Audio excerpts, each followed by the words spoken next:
एक पौराणिक कथा के अनुसार अयोध्या नगरी में राजा दशरथ राज करते थे। वह सत्यवादी राजा हरिश्चंद्र, राजा सगर और राजा भगीरथ के वंशज थे तथा उन्हीं के समान प्रतापी भी थे। उनके राज्य में चारों ओर सुख शांति का वास था। वैभव, ऐश्वर्य और समृद्धि उनके राज्य के कोने कोने में दिखाई देती थी। एक बार शनिदेव के आग्रह पर देवराज इंद्र ने अयोध्या में वर्षा नहीं की। यह क्रम निरंतर 14 वर्षों तक चलता रहा। इसके फलस्वरूप अयोध्या का सारा ऐश्वर्य, वैभव और समृद्धि कम होने लगी और चारों ओर अकाल का सादृश्य उपस्थित हो गया। प्रजा अन्न और जल के अभाव में काल का ग्रास बनने लगी। प्रजा की संकटपूर्ण स्थिति देखकर राजा दशरथ चिंतित हो उठे। उन्होंने इस विषय पर विद्वानों से परामर्श किया और कोई उपाय करने के लिए कहा। सभी ने एकमत होकर राजा दशरथ से कहा कि हे राजन, देवराज इंद्र मेघों को नियंत्रित करते हैं और उनकी आज्ञा से ही वे पृथ्वी पर जल बरसाते हैं। अतः इस विषय में आप उनसे पूछें। अवश्य ही इसके पीछे कोई गूढ़ भेद छिपा हुआ है। तब राजा दशरथ रथ पर बैठकर देवराज इंद्र से मिलने चल पड़े। राजा दशरथ को आया देख देवराज इंद्र स्वयं उनके स्वागत के लिए आए और अतिथि सत्कार के बाद इंद्र ने राजा दशरथ से वहां आने का कारण पूछा। तब राजा दशरथ ने कहा कि हे देवराज, आपने पिछले 14 वर्षों से अयोध्या में वर्षा नहीं करी है और मेरी प्रजा अन्नजल के अभाव में प्राण त्याग रहे हैं, और इसके बाद भी आप मेरे यहाँ आने का कारण पूछ रहे हैं। क्या मेघों ने अयोध्या का मार्ग भुला दिया?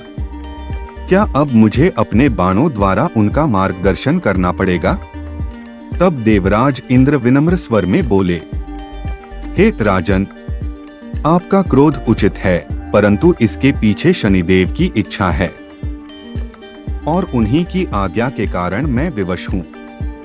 आप उनके पास जाकर इस विषय में पूछ सकते हैं और आपकी इस समस्या का समाधान वही कर सकते हैं। इसके बाद राजा दशरथ शनिदेव से मिलने चल दिए।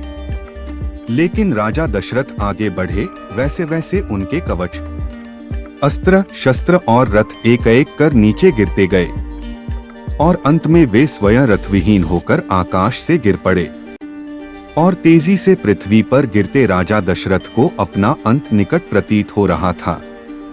अभी वे पृथ्वी से टकराने ही वाले थे कि तभी विशालकाय पंजों ने उन्हें दबोच लिया और सुरक्षित स्थान पर उतार दिया।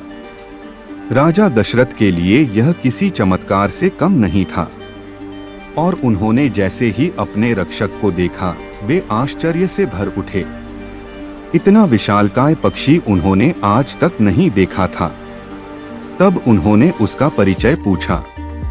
विशालकाय पक्षी विनम्र स्वर में बोला, हे राजन, मैं पक्षीराज गरुड़ का पुत्र जटायु हूँ और आपको आकाश से गिरता देखा तो सहायता हेतु दौड़ा आया। परंतु आप गिरे कैसे और आप कहाँ जा रहे थे? तब राजा दशरथ ने जटायु को सारी बात बताई।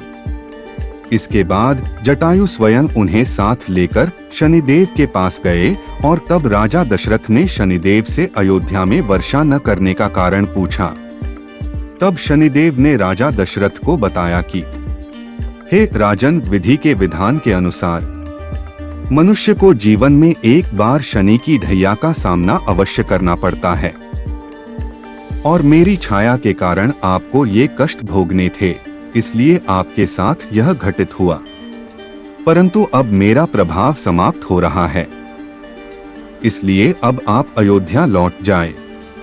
शीघ्र ही अयोध्या में वर्षा होगी और पुनः वैभव, ऐश्वर्य एवं समृद्धि का वास हो जाएगा।